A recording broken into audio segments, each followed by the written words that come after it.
Hey guys, I am here with the latest installment of the Don't Be Afraid mini-series, and this video is going to be on Book of Shadows.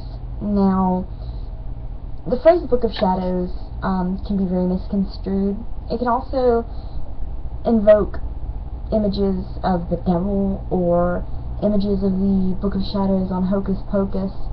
I have a lot to say on Book of Shadows. First of all, it's probably always best to leave your Book of Shadows at your house, or in your covenstead, or somewhere safe where curious eyes cannot feast upon its contents, because if you're like me, I use my Book of Shadows as all-in-one. It is my Book of Illusions, which holds my dreams.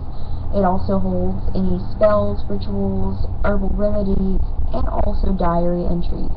So that is really something that I don't want anyone to see without my permission.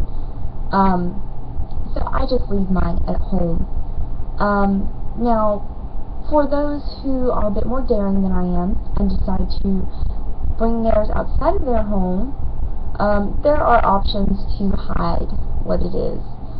There are three that really come to mind. The first option is one of those like felt fabric book covers, the stretchy ones that kids put over their textbooks. That way they're going to think it's just some school book and they're not going to bother with it.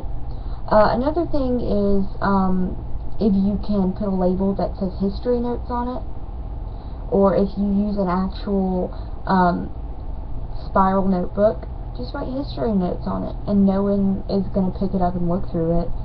Now, if it's a little bit more difficult to hide the design of your Book of Shadows, like I see people with the huge, beautiful, ornamental triquetra, Tree of Life Book of Shadows. That one's going to be a bit more difficult to mask if you're in public. With that, I would honestly say get one of those little tacky locks, the ones that like have like the spikes and they grip into material, and the ones that have the locks, and lock it up and keep the key with you. That way, if you put it down for a second, people aren't going to be able to get into it. But honestly, like I said, your best bet is going to leave it at home. Now, about talking about your Book of Shadows. You know, I find this more prevalent in the younger or just starting or practicing pagans or Wiccans. They get excited. They talk to their friends about it. Now, if you're not out of the broom closet and you don't want to use the term Book of Shadows, use the acronym BOS, because unless someone knows directly that you are involved with witchcraft, then they're going to have a hell of a time trying to figure out what BOS means. So that would be my advice about talking about it in public. And honestly, it's kind of nifty to say BOS instead of the mouthful of Book of Shadows every time you're referring to your good book. And then there's also the issue of formatting. Everybody formats differently. Don't let anybody tell you your formatting's wrong. It's just different.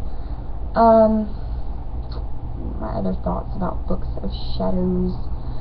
If you're just practicing, don't buy an expensive one. Don't go out and get the leather-bound Tree of Life with the amethyst and silver plates. Don't do that. Because just like with anything in the craft, we like stuff. And if you're just starting, you don't want to go out and buy all this stuff and then not actually want to put in the work for it. You know, you might not like your Book of Shadows after a year and a day. So, honestly, I would go to the Dollar General and get a spiral notebook. Or if you're feeling a little more fancy, get one of those small, like, pleather-bound, just flip journals.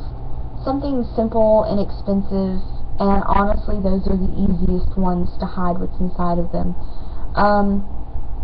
But for those who are a little less afraid, you know, I came out of the broom closet at a relatively young age, and I live in Southwest Louisiana, where it's a little bit more frowned upon. I mean, at its worst, it was never god-awful, but it was difficult to come out and stand on my own 2 feet with this.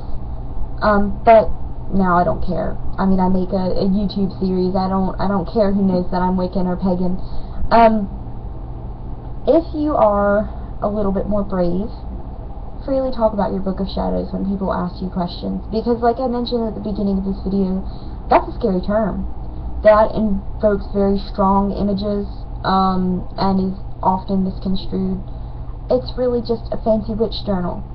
So if people ask you questions and you don't mind answering them, keep in mind, you don't have to tell them the details about what's in your Book of Shadows. If you don't want them to know Grandma's famous skin healing remedy, don't tell them Grandma's famous skin healing remedy. That's none of their business. But you can be a Mythbuster, and you can go ahead and help us kind of bust some of these myths, especially in the South. You know, to let them know that it's definitely not the devil's book, and what we keep in it are odes to our God and Goddess, and what we keep in it are herbal remedies that are meant to heal and help, and personal entries to keep track of where our life is, so the next generation can learn from our mistakes. So don't be afraid, and let people know what a Book of Shadow is. Don't be afraid. Thank you guys. Blessed be.